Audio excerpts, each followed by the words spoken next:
आज के पाठ में नपदांत द्विर्वचन वरेय लोप स्वर सवर्ण अनुस्वार दीर्घ जश्चर विधिषु इस सूत्र के यलोप विधि का कंडूति उदाहरण पढ़ेंगे। शब्द है कंडूति, धातु है इसमें। कंडूति का अर्थ क्या होगा? खुजली। कंडूई गात्र विघर्षण है ना, गात्र का विघर्षण जो किया जाता है वही क्या है? कंडूति है। ठीक है, तो कंडूई गात्र विघर्षण धातु है जिसकी आपको भुवादियो धातु से धातु संज्ञा करके यहाँ के उपदेश जनुनासिक इत से इत संज्ञा कर लेंगे। उसके पश्चात कंडवादिगण धातु पाठ में है तो उसके लिए सूत्र लगेगा कंडवादिभ्यो यम। तृतीय अध्याय के प्रथम पाद का 27वें नंबर का सूत्र है कंडवादिभ्य धातुभ्य यक प्रत्यय भवति परश्च। कंडवादी धातुओं से यक प्रत्यय होता है और वह परे होता है। तो कंडू आगे यक का के नंतम से संज्ञा कर देंगे कंडू यक। ठीक है, इसके पश्चात सनाद्यंता धातु से हम कंडूई की क्या कर लेंगे? धातु संज्ञा करेंगे। सनाद्यंता धातु सूत्र का अर्थ आप सबने पहले भी पढ़ा हुआ है। सनाद्यंता शब्दाः धातु संज्ञकाः भवन्ति। गुप्तिच किद्भ्यः सन् इत्यतः आरभ्य है ना कमेरणी इति पर्यंतम ये प्रत्ययाः ते सनादयः। ठीक है, यहाँ तक के जो प्रत्यय है वे सनादि कहलाएंगे। और इत्येते प्रत्ययाः अन्ते यस्य ते सनाद्यन्ताः। तो सनाद्यन्ताः शब्द समुदायाः धातु संज्ञकाः भवन्ति, उनकी धातु संज्ञा होती है। तो कंडू य कंडवादिभ्यो यक उसके अंतर्गत आ गया। अतः कंडूई की क्या हुई? धातु संज्ञा हुई। कंडूई एक नई धातु बन गई। इसके पश्चात धातु के अधिकार में कृतिच कृतौच संज्ञायाम यह सूत्र लगेगा 3-3-174।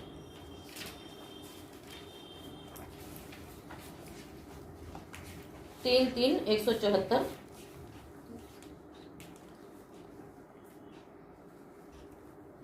सूत्र का अर्थ करेंगे धातो हो संज्ञायाम तिष्ठतौ प्रत्ययो भवतः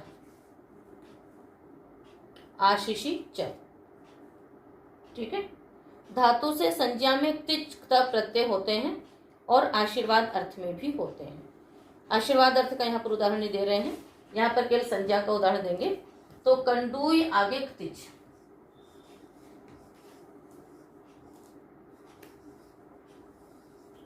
च के अंतिम से संज्ञा करेंगे और क की लशक द्वितीय से संज्ञा होकर के शेष बचा कंडूय आगे ती। पुनः अर्ध धातुकम शेषा से तिच प्रत्यय के अर्ध धातु संज्ञा कर लेंगे। और उसके पश्चात आर्ध धातु के अधिकार में अतोलोप सूत्र जो इधर आप 2-3 दिनों से पढ़ रहे हैं। क्या अर्थ है सूत्र का? अतोलोप का अर्थ आर्ध धातु के परतः अकारस्य नहीं अकारांतस्य अंगस्य लोपो भवति। उससे पहले अंग संज्ञा भी करेंगे। यह अर्ध धातु प्रत्यय परे है। कंडूय अकारांत अंग है, अलोंत्य से अंत्यल का लोप हुआ, शेष बचा कंडूय आगे ती। अब यहाँ पर हमें सूत्र लगाना है लोपो व्योरवली। वल के परे रहते वकार यकार का लोप होता है। वल परे है, यकार का लोप प्राप्त हुआ, किंतु स्थानिवदादेश आदेश स्थानिवत होते हैं। तो यहाँ पर जो अकार लोप हुआ था वो क्या हो गया? स्थानिवत हो गया।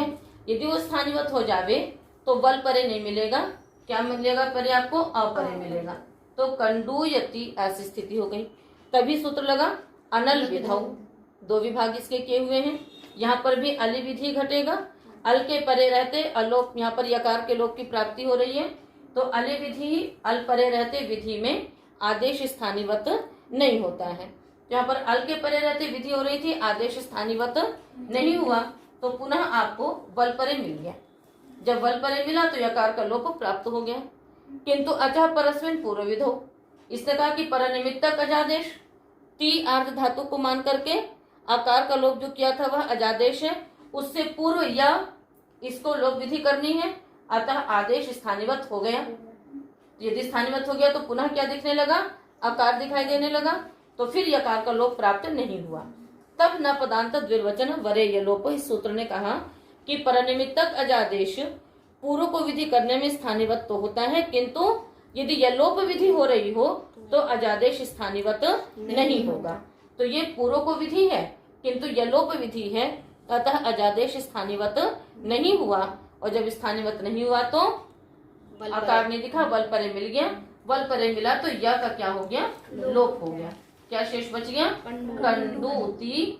अब इस कंडूति की आपने कृत तद्धित समासाष्ट से प्रातिपदिक संज्ञा की, उसके पश्चात शब्दोत्पत्ति और रुत विसर्ग करके शब्द सिद्ध हो गया कंडूति। समझ में आ गई सिद्धि आप लोगों को जी। अगला है स्वर विधि का उदाहरण है चिकीर्षकः। क्या उदाहरण है, चिकीर्षकः।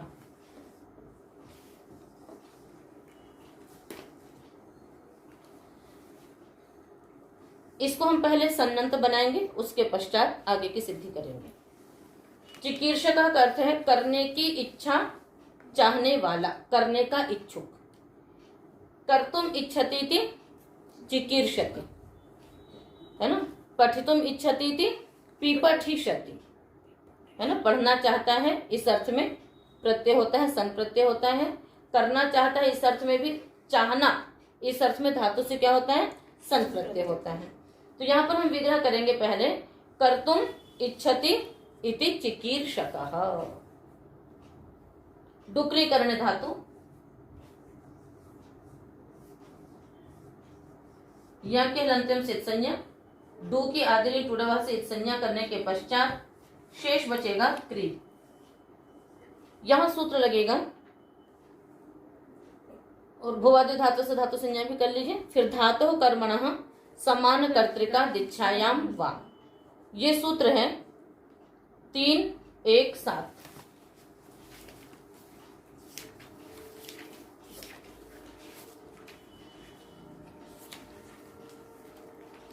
धातु कर्मणः समान कर्तृका दीक्षायाम वा। इस सूत्र का सीधा सीधा अर्थ करेंगे।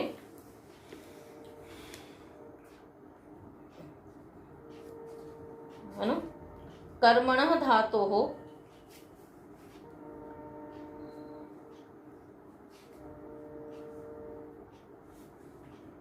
चलिए थोड़ा सा और विस्तार से हम अर्थ बताते हैं, ठीक है ना। इषि कर्मणः अवयवो यो धातुः,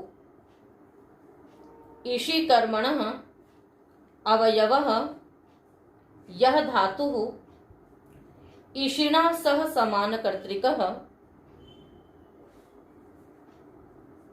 इषिणा सह समान कर्तृकः तस्मात् धातोः इच्छायाम अर्थे वा सन प्रत्ययः परश्च भवति। इषि कर्मणः अवयवः यह धातुः इषिणा सह समान कर्तृकः तस्मात् धातोः इच्छायाम अर्थे वा सन प्रत्ययः परश्च भवति। तो कर्म किसका होना चाहिए, इष धातु का। किसका कर्म होना चाहिए, इष धातु का कर्म, ठीक है ना। इषि कर्मणः अवयवः, इष धातु का जो कर्म, उसकी अवयव जो धातु इष के साथ ही समान कर्ता वाली होनी चाहिए, तो उस धातु से इच्छा अर्थ में सन प्रत्यय होता है। इसको आप समझिए। आपने कहा कर्तुम इच्छति, इच्छति है, इष धातु है यहाँ पर। इष धातु का जो कर्म, तो किम इच्छति, कर्तुम इच्छति।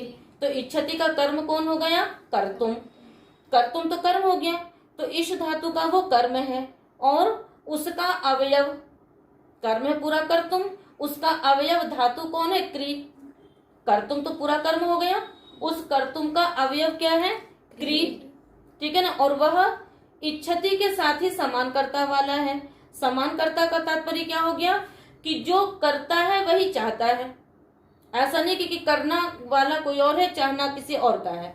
है कि यज्ञदत्त का करना देवदत्त चाहता है, ऐसा नहीं है। कई बार ऐसा होता है कि हम लोग चाहते हैं कि आप पढ़ें, आपका पढ़ना हम चाहते हैं, आपका करना हम चाहते हैं, तो करने वाले आप हो गए और चाहने वाले हम हो गए, तो दोनों का कर्ता कौन हो गया, अलग अलग हो गया। पर यहाँ पर क्या है, वही करना है, उसी को ही चाहना है। देवदत्तः कर्तुम इच्छति, देवदत्त ही किसी कार्य को करना चाहता है। बात समझ में आ गई। तो इश धातु का अवयव जो कर्म है ना, इश धातु का कर्म कौन है, इच्छति, उसका अवयव धातु कौन है, क्री, और वो कैसी है, इशिना सह समान कर्तृकः, यानी इश धातु के साथ ही समान कर्ता वाली है। यानी क्री धातु का कर्ता भी देवदत्त है और इच्छति का कर्ता भी कौन है, देवदत्त है। दोनों का कर्ता एक ही है, अलग अलग नहीं है। उदाहरण देख मैंने आपको समझा दिया। तो दोनों का कर्ता एक है, इश धातु का ये कर्म है और इच्छा ही अर्थ है। कर्तुम इच्छति कोई और अर्थ में नहीं हो रहा है कि कर्तुम गच्छति। कर्तुम गच्छति भी क्या है, समान कर्ता वाली धातु है, किंतु इश का कर्म नहीं है, इच्छा अर्थ भी नहीं है और इश के साथ ही समान कर्ता भी नहीं है। तो हमको सारी शर्तें किसके साथ चाहिए, इच्छति के साथ। कोई भी धातु लीजिए, उसका समान कर्तृकत्व किसके साथ होना चाहिए, इच्छति के साथ ही होना चाहिए। बात आ गई समझ में, सारी शर्तें घट गई। ऐसी धातु से इच्छा अर्थ में ही सन प्रत्यय हो जाता है। तो क्री से सन प्रत्यय रख लिया, क्री आगे सन, सन के न के अनंतरम से संज्ञा कर देंगे, क्री स। उसके पश्चात सन की आर्धातुकम शेषा से आर्धातुक संज्ञा कर लीजिए। और आर्ध धातु कस्य वलादे सूत्र से वलादे अर्धातु को इटागम की प्राप्ति होगी, किंतु एकाच उपदेशन उदात्ता से इटागम का निषेध हो जाएगा। ये पहले सूत्रों में आपने पढ़ा हुआ है, वृद्धिरादेश इत्यादि सूत्रों में। उसके पश्चात क्री स है, यहाँ पर ये आर्धातुक प्रत्यय है, ये इगंतंग है। तो आर्धातुक प्रत्यय के परे रहते इगंतंग को गुण की भी प्राप्ति होगी, किंतु एक सूत्र लगता है यहाँ पर इको झल।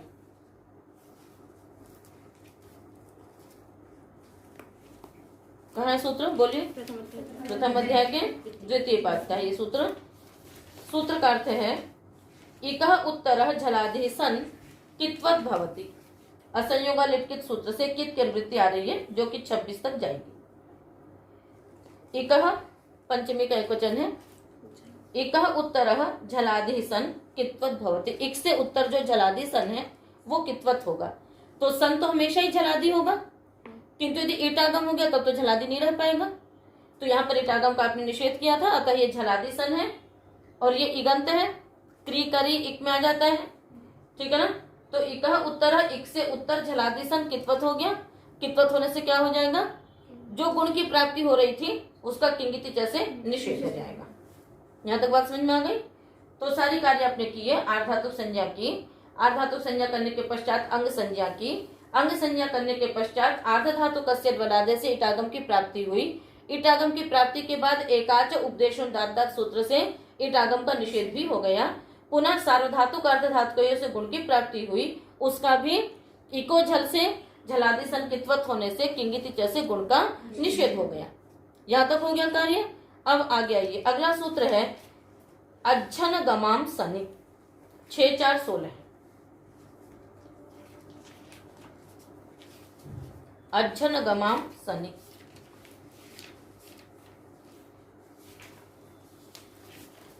अंगस्य का अधिकार आ ही रहा है और अनुनासिकस्य क्विझलो किंगिति से किंगिति की अनुवृत्ति आ रही है,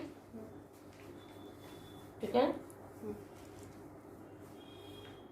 अर्थ होगा सूत्र का अजंता नाम अंगानाम हानि गम्योश्च अंगस्य झलादौ किंगिति सनि परतः, झलादौ किंगिति सनि परतः दीर्घो भवति।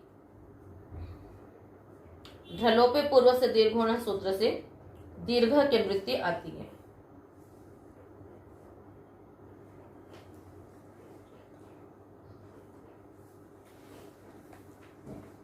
जो कि 18 तक जाएगी। 6 4 18 तक। क्या अर्थ हो गया सूत्र का? अजन्तानाम् अंगानां हनिगम्योश्च अंगस्य झलादौ किंगिति सनि परतः दीर्घो भवति। अजंत अंगों को तथा हन तथा गम अंग को झलादि किंगित सन के परे रहते दीर्घ हो जाता है। ये झलादि है सन, इटागम नहीं हुआ। कित है, इको झल से कितवत कर लिया आपने। झलादि कित सन है ये अजंत अंग है क्री का री, इसको क्या हो जाएगा, दीर्घ हो जाएगा। री को क्या दीर्घ होगा, क्री क्री स। ठीक है। अब इसके पश्चात पुनः एक सूत्र है रीत इत धातो। 7 एक अंतिम सूत्र है, अंतिम से 1-2 पहले सूत्र है। 7 1 100। रीतः दीर्घ है, रीतः धातो हो, अथवा इसको तदंत विधि कर देंगे तो रीकारांतस्य धातो हो इकारादेशो भवति। जो रीकारांत धातुएं हैं उनको इकारादेश हो जाता है। तो री अण है, अण के स्थान पे यदि अण हो रहा है, ये री है, रिवर्ण के स्थान पे अण हो रहा है तो रपर हो जाएगा। तो क्री को क्या हो जाएगा, ई ह्रस्व करना है तो किर बन गया। क्या बन गया, किर। किर आगे स, रीत धातु से क्या हो गया, रीकारांत अंग को इकारादेश, इकारादेश हो जाएगा। तो किर सा हो गया। अब इसके पश्चात सूत्र लगाएंगे हम संयमोह। उससे पहले आप सनाद्यंता धातु से धातु संज्ञा कर लीजिए किरसा की, और फिर संयमोह सूत्र लगाइए। द्वितीय प्रकरण का यह सूत्र, द्वितीय प्रकरण कहाँ है बताओ, नहीं, द्वितीय प्रकरण षष्ठ अध्याय के प्रथम पाद में, सप्तम अध्याय के चतुर्थ पाद में अभ्यास प्रकरण है। यहाँ हम द्वित्व करेंगे। सन्नन्तस्य यङन्तस्य नहीं, अंगस्य नहीं है।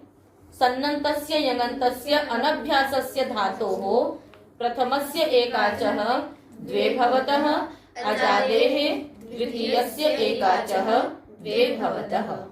फिर से बोल लीजिए। सन्नन्तस्य यङन्तस्य अनभ्यासस्य धातोः प्रथमस्य एकाचः द्वे भवतः, अजादेः द्वितीयस्य एकाचः द्वे भवतः। ठीक है। सन्नंत तथा यङन्त अनभ्यास धातु के प्रथम एकाच को द्वित्व होता है। ठीक है। और यदि धातु अजादी है तो द्वितीय एकाच समुदाय को द्वित्व हो जाएगा। तो ये सन्नंत धातु है किरसा, इसके प्रथम एकाच समुदाय को द्वित्व होगा तो क्या द्वित्व हो जाएगा, किर किरसा, किर किर सा। द्वित्व संज्ञा करने के पश्चात पूर्वाभ्यास से द्वित्व के में से पूर्व की अभ्यास संज्ञा होगी। उसके पश्चात सूत्र हलादि शेषः की किरस कुहोष्टुः, है ना, अभ्यासस्य, है ना, अंग के अभ्यास के कवर्ग और हकार को चवर्गादेश हो जाएगा। का को चा हो गया, क्या बन गया, ची किरस। इसके पश्चात सूत्र लगाएंगे हलीच।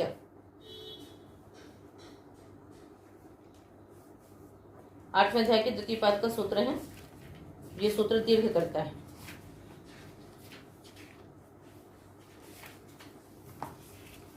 ठीक है।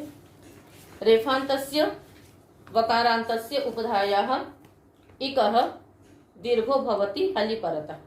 रेफांत तथा वकारांत धातु की उपधा इक को क्या होता है, दीर्घ होता है, हल्के परे रहते। ठीक है। हल परे है, रेफांत है चिकिर, इसकी उपधा इक को दीर्घ हो गया। की को क्या दीर्घ हो गया बताओ, की। तो चिकीर स। उसके पश्चात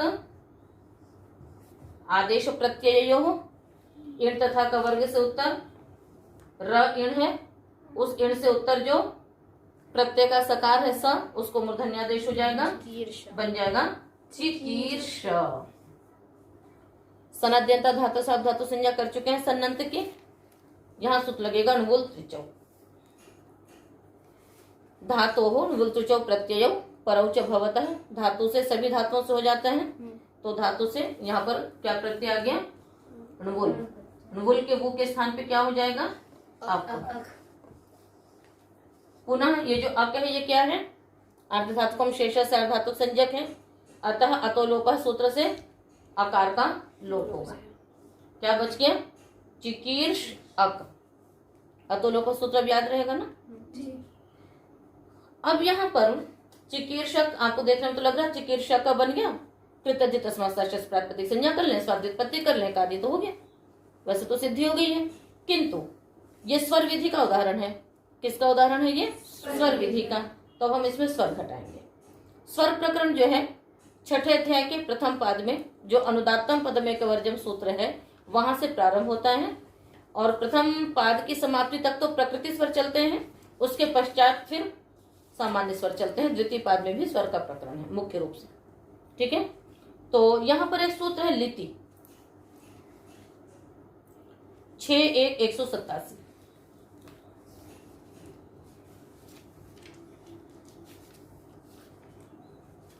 ठीक है, सूत्र का अर्थ करते हैं हम लोग। लिति परतः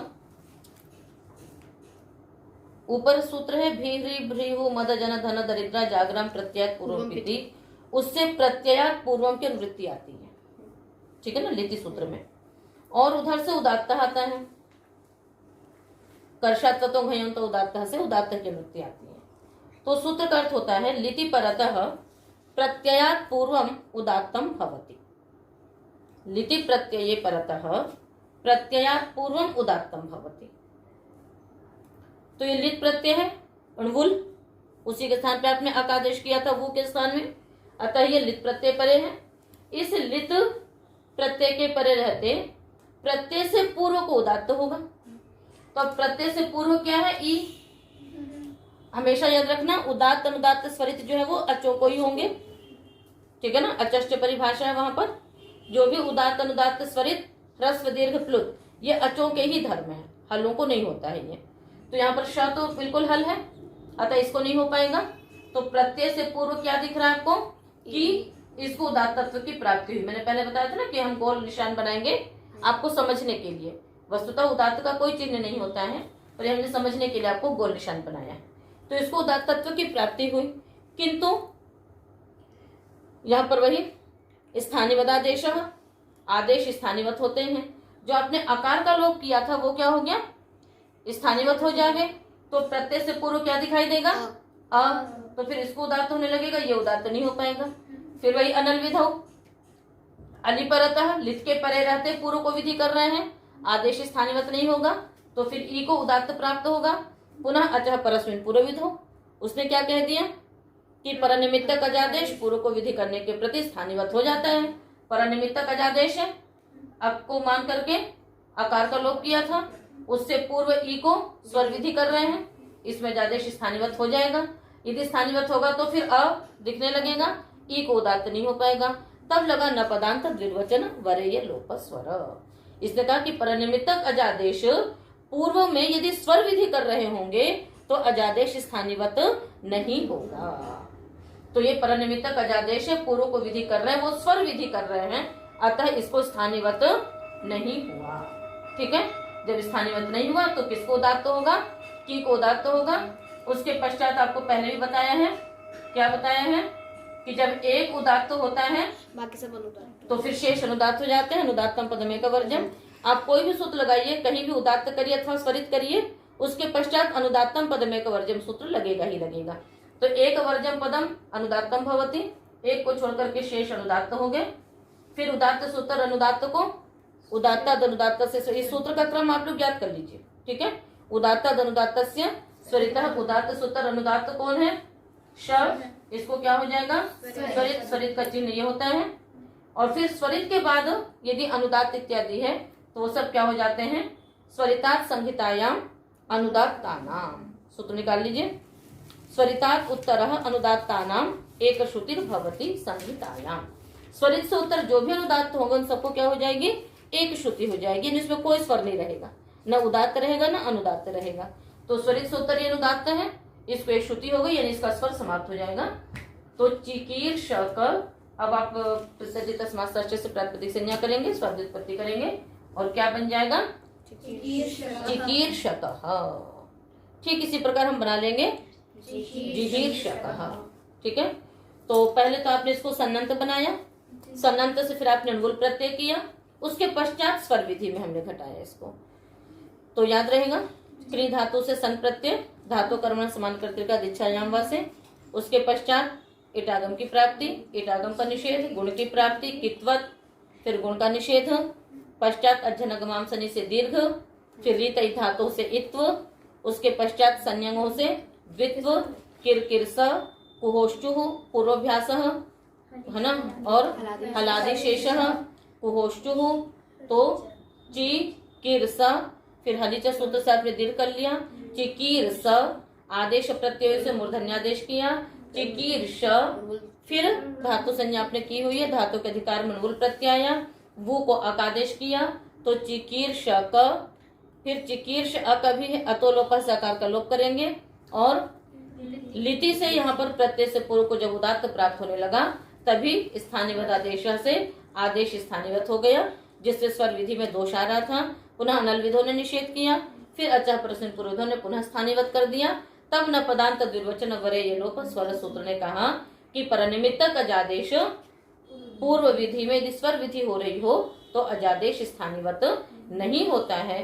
अतः जब अजादेश स्थानीयवत नहीं हुआ तो यहाँ पर कार्य इष्ट सिद्धि हो गई और चिकीर्षकः यह शब्द सिद्ध हुआ। आज के पाठ में आप सब अनुस्वार विधि और सवर्ण विधि दोनों का यह उदाहरण बनेगा, है ना। पदांत द्विवचन वरे यलोप स्वर सवर्ण अनुस्वार, ठीक है। तो सवर्ण विधि और अनुस्वार विधि दोनों का यह उदाहरण है शिंढी पिंडी। शिंढी का अर्थ है, शिंढी का अर्थ क्या होगा, विशेषित करो, ठीक है ना, और पिंडी का अर्थ हो जाएगा पीसो, ठीक है। क्या धातु है शिंढी में, शिश्लि,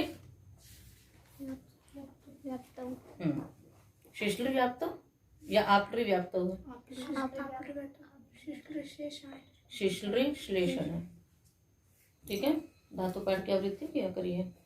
अस्तु, तो शिश्लि धातु रखेंगे हम लोग, और भूवाद्य धातु से धातु संज्ञा, उसके पश्चात उपदेश जनुनासिक इत से लरी की इत संज्ञा हो जाएगी। लरी अच में आता है ना, रिल रि, अतः उसकी इत संज्ञा होकर के शेष क्या बचेगा, शिश।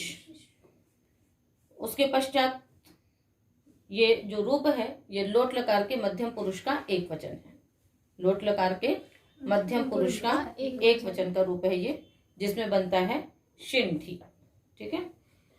तो हम लोट लकार ले आएंगे और लोट के स्थान पे फिर तिवाद्य उत्पत्ति करके उसके पश्चात क्या आ जाएगा, मध्यम पुरुष के एक वचन में सिप आ जाएगा, ठीक है ना। युष्मद्युपपदे समानाधिकरणे स्थानीय मध्यमा से यहाँ पर हम मध्यम पुरुष लाएंगे और शीश आगे सिप होगा सी। उसके पश्चात रुधादिगण की धातु है यह, इसलिए रुधादिभ्यश्नम, सी की अपित सार, ये अपित सार्वधातु कह रहे हैं, तिंक्षित सार्वधातुकम से सार्वधातुक संज्ञा हुई है, कर्तावाची सार्वधातुक के परे रहते रुधादिभ्यश्नम से श्नम आएगा, जो मिदचों त्यात्पर से अंतिम मत से परे होगा, अंतिम मत से परे बैठता है, ठीक है ना। क्या अर्थ सूत्र का, अंत्यात अचः परो भवति, तो शी आगे श्नम, आगे श, आगे सी, ठीक है। क्या स्थिति रहेगी, शी श्नम का शेष बचेगा न, आगे श, शीनश, आगे सी, ये स्थिति हो गई। उसके पश्चात सूत्र है सेह्य पिच्च। क्या है सूत्र, सेह्य पिच्च, ठीक है, निकाल लीजिए।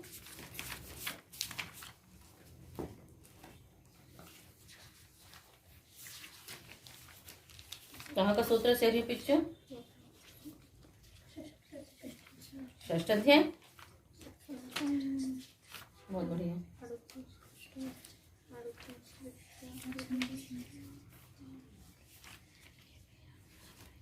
तृतीय अध्याय के चतुर्थ पाद के 87वें नंबर का यह सूत्र है, जिसका अर्थ होता है, ऊपर लोटो लंगवत सूत्र, लोटा का अधिकार चलता है 93 तक, लोट संबंधिनः से ही इत्ययम् आदेशो भवति सच अपित भवति।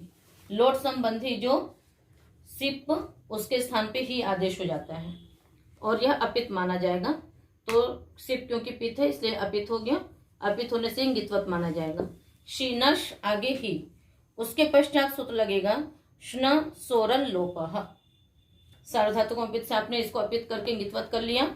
उसके पश्चात श्न सोरल लोपः सूत्र है 64111, जिसका अर्थ है श्नम तथा अस्ति के आकार का लोप होता है कितनित सार्वधातुक के परे रहते। तो ये कितनित सार्वधातुक परे है और श्नम तथा अस्ति के आकार का लोप होगा, श्नम के आकार का लोप हो जाएगा तो रहेगा शिंश आगे ही। श्न के आकार लोप होने के पश्चात स्थिति हो गई शिंश ही। फिर हुझलभ्यो हेर्धी सूत्र लगाएंगे 64101 नंबर का। हु इत्येतस्मात् उत्तरः झलन्तेभ्यश्च उत्तरः हे स्थाने धी इत्ययम् आदेशो भवति। हु से उत्तर तथा झल से उत्तर ही के स्थान पे धी आदेश हो जाता है। तो यहाँ पर ये झल है श, इससे उत्तर जो ही है इसके स्थान पे धी आदेश हो गया तो शिंश आगे धी। उसके पश्चात ष्टुनाष्टु सूत्र लगाएंगे जो कि 8वें अध्याय के चतुर्थ पाद का है। सूत्र का अर्थ है ष्टुना योगे ष्टुः स्तोः ष्टुत्वम भवति। शकार और टवर्ग के योग में सकार और तवर्ग को भी शकार और टवर्ग आदेश हो जाता है। तो ये शकार का योग है, यहाँ पर तवर्ग है ध, इसको भी क्या हो गया टवर्ग हो गया तो धा से स्थान अंतरतम ढ होगा तो शिंश आगे ढी। उसके पश्चात झलाम जश झषि सूत्र लगेगा जिसका अर्थ है झलाम स्थाने जश इत्ययम् आदेशो भवति झषि परतः। झल के स्थान पे जश आदेश हो जाता है झष के परे रहते। झष में ढ वर्ण आता है, श झल में आता है, श को होगा जश तो श से अंतरतम श के स्थान पे आदेश हो जाएगा ड तो स्थिति हो जाएगी शिंड ढी। फिर सूत्र लगाएंगे झरो झरी सवर्णे। 8वें अध्याय के चतुर्थ पाद के 64वें नंबर का यह सूत्र है। सूत्र का अर्थ है हलः उत्तरस्य झरः लोपो भवति सवर्णे झरि परतः। हल से उत्तर झर का लोप होता है, सवर्ण झर के परे रहते। सवर्ण का तात्पर्य होता है जिसका स्थान प्रयत्न मिल रहा हो। तो ये हल है ना, इससे उत्तर झर है और इसी का सवर्णी झर परे है आपका ढ, क्योंकि दोनों ही टवर्ग में है, अतः इस ड का क्या हो गया लोप हो गया। स्थिति हो गई शिन धी। इसके पश्चात नष्टा पदांत से झली अपदांतस्य नकारस्य मकारस्य झलि परतः अनुस्वारो भवति कि अपदांत नकार और मकार को झल परे रहते अनुस्वार होता है। यहाँ पर ढ झल परे हमें दिख रहा है और ये अपदांत क्या है, ये अपदांत नकार है, इसको अनुस्वार की प्राप्ति हुई। किंतु यदि यहीं पर स्थानिवद आदेश सूत्र लग जाए और आदेश स्थानिवत होते हैं तो जो श्नम के आकार का लोप किया था यदि वो क्या हो जावे स्थानिवत हो जावे तो आपको झल परे नहीं मिलेगा। झल परे नहीं मिलेगा तो ना को अनुस्वार नहीं हो पाएगा। तभी लग गया सूत्र अनल विधौ। यहाँ पर भी अल के परे रहते विधि करनी है क्योंकि झल के परे रहते अनुस्वार करना है, अतः यहाँ पर आदेश स्थानिवत नहीं हुआ। स्थानिवत नहीं हुआ तो झल परे मिलेगा, अनुस्वार हो जाएगा। पुनः अतः परस्मिन पूर्वविधो लग गया कि परनिमित्तक अजादेश पूर्व को विधि करने के प्रति, तो इसको मान करके श्नम के आकार का लोप किया था, उससे पूर्व नकार को अनुस्वार करना है तो इसके प्रति वह अजादेश स्थानिवत हो गया। यदि स्थानिवत हो गया तो पुनः हमको झल परे नहीं मिला तो नपदांत द्विर्वचन सूत्र लगा। इसने कहा कि परनिमित्तक अजादेश पूर्व में यदि अनुस्वार विधि हो रही होगी तो स्थानिवत नहीं होता है। तो यहाँ पर हम अनुस्वार विधि कर रहे हैं, अतः स्थानिवत नहीं हुआ। स्थानिवत नहीं हुआ तो झल परे मिलेगा, तो ना को आपने क्या कर दिया अनुस्वार कर दिया। अब स्थिति हो गई शिंढी। अब हमें लगाना है अनुस्वारस्य ययि परसवर्णः। वैसे पहले सवर्ण है फिर अनुस्वार है, तो जब हम इसकी सिद्धि करेंगे तो पहले अनुस्वार में ये सूत्र घट जाएगा। अब उसके पश्चात आपको क्या करना है, परसवर्ण करना है। वो भी यही कहता है कि अनुस्वारस्य यही परतः परसवर्णो भवति। अनुस्वार को य के परे रहते परसवर्ण होता है। अनुस्वार है ढ य में है, यहाँ परसवर्ण की प्राप्ति हुई, किंतु वही जो श्नम के आकार का लोप किया था, यदि वो स्थानीवत हो जावे तो य परे नहीं मिलेगा। यदि य परे नहीं मिलेगा तो परसवर्ण नहीं हो पाएगा। फिर अनल विधौ से निषेध होगा, पुनः अचा परस्मिन् पूर्व विधौ से प्राप्ति होगी। फिर नपदांत सूत्र ने कह दिया कि परनिमित्तक अजादेश यदि पूर्व में सवर्ण विधि हो रही हो तो स्थानीवत नहीं होता है। जब स्थानीवत नहीं हुआ तो आपको यह परे मिलेगा, तो ढा का परसवर्णी क्या हो जाएगा, ण हो जाएगा। तो स्थिति बनेगी शिन ढी। ठीक है, तो इस प्रकार से क्या हो जाएगा, शिंढी, और इसी प्रकार से बनेगा पिंडी। पिंडी का अर्थ हो जाएगा पीसो, पिशरी संचूर्णने, उसमें यह धातु है। तो ये सवर्ण विधि का उदाहरण है और अनुस्वार विधि का भी यह उदाहरण हो गया। अब केवल अनुस्वार विधि का उदाहरण देखेंगे जिसमें परसवर्ण वाली बात नहीं है। वो उदाहरण है शिनशंति, पिनशंति। इसी प्रकार से उसकी भी सिद्धि है।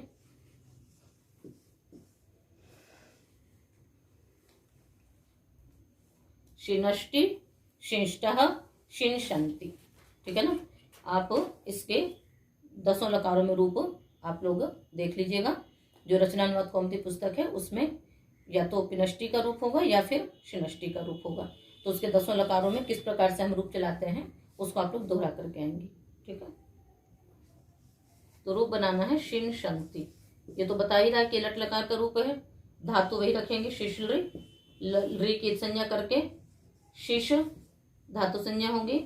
लट आएगा, लट के स्थान पे तिवाद्य उत्पत्ति करके क्या हो जाएगा, तिवाद्य उत्पत्ति करके झी, और झी के स्थान पे झोंता से अंत आदेश हो जाएगा, अंति। ठीक है, अब इसके पश्चात वही सार्वधातुक है ये, और रुधादिभ्य श्नम से श्नम आएगा। मिदचोन्त्यात् परः अंत्यात् अचः परः मित् आगमो भवति। अंतिम अच्छे शी का ई उससे परे बैठेगा तो शी नश। अंति अपित सार्वधातुक है, गित्वत होगा सार्वधातुकों अपित से। उसके पश्चात सूत्र लग जाएगा श्नसोरल लोपः। उसने वही श्नम तथा अस्ति का आकार का लोप होता है ना, किंगित सार्वधातुक के परे रहते। ये सार्वधातुक है, गित है, आकार का लोप हो गया। स्थिति हुई आपकी शिंश अंति। बस अब यहीं पर आपको लगाना है नष्ट अपदांत से झली। उसने क्या कह दिया कि अपदांत नकार मकार को झल परे रहते अनुस्वार होता है। यहाँ पर झल परे है शा, अपदांत नकार है, इसको अनुस्वार की प्राप्ति हुई। तभी जो श्नसोरल लोपा से आपने आकार लोप किया था वो क्या हो जावे, यदि स्थानीवत हो जावे तो क्या परे नहीं मिलेगा, झल परे नहीं मिलेगा।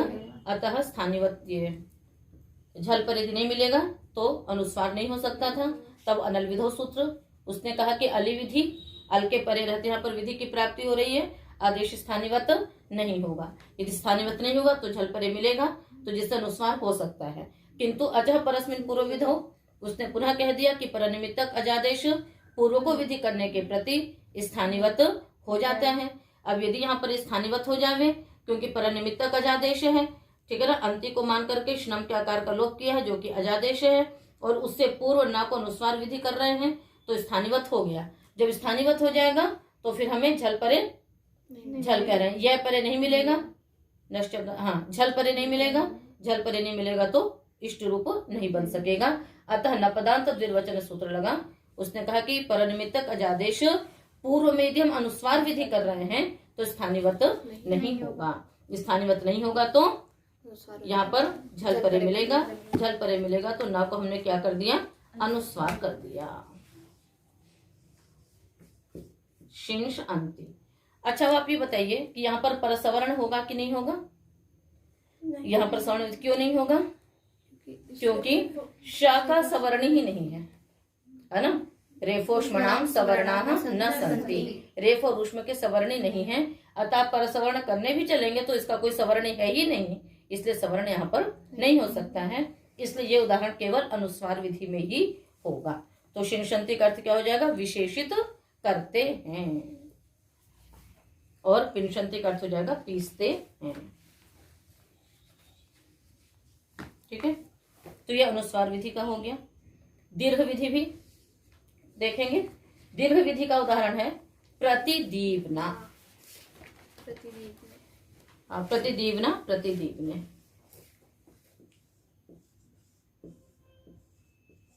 प्रतिदीवना और चतुर्थी में प्रतिदीवने। प्रतिदीवन शब्द है ना। तो प्रतिदीवना का अर्थ क्या हो जाएगा? प्रतिदीवन के द्वारा। तो प्रतिदीवन प्रातिपदिक रखेंगे। अर्थोद धातु प्रत्यय प्रातिपदिकम से आपने प्रातिपदिक संज्ञा कर ली इसकी। उसके पश्चात ज्ञात प्रातिपदिकात के अधिकार में स्वज समोट सूत्र से स्वाद्युत्पत्ति करके क्या ले आएंगे? टा, तृतीया का एक वचन। साधकत्वम करणम से करण संज्ञा होती है, कर्तृकरण तृतीया से तृतीय विभक्ति आ जाती है। तो प्रतिदीवन आगे टा, उसके पश्चात टा का क्या शेष बचेगा?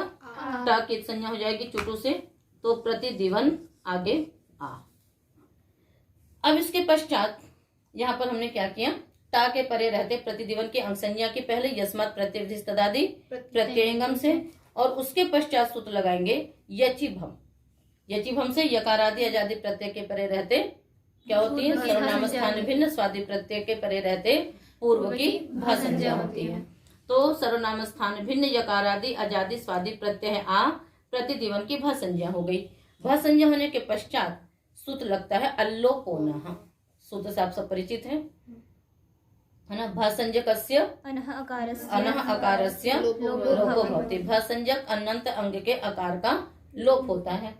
तो भासंज्ञक अंग है प्रतिदीवन, अनंत भी है और अंग भी है, इसके आकार का लोप होगा। तो किसका लोप होगा? व के आ का। तो अ का लोप होने के पश्चात लोप क्या है? अदृश्यम लोपः। तो प्रतिदिव्न आ। ठीक है, अब इसके पश्चात यहाँ हलिच सूत्र लगाना है। ठीक है, हलिच कहता है हलि परतः रेफान्तस्य वकारान्तस्य उपधायाः दीर्घो भवति। हाँ, है ना। हलि परतः रेफ तथा वकार की उपधा इक को दीर्घ हो जाता है। हल पर है न, व की उपधा है ई, उसको दीर्घ की प्राप्ति हुई। किंतु यहीं पर क्या हो जावे? स्थानिवद आदेश सूत्र लग जाए, और वो क्या कहता है? आदेश स्थानिवत होते हैं। कोई भी आदेश है सब स्थानिवत होने लगा। तो जो आपने आकार का लोप किया, लोप होना से यदि वो स्थानिवत हो जावे तो क्या होगा? हल परे नहीं मिलेगा।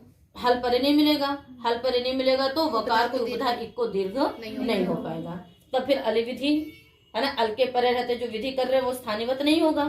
तो अल है ना, है ना, हली उसके परे रहते है ना, क्या करना है? दीर्घ विधि करनी है।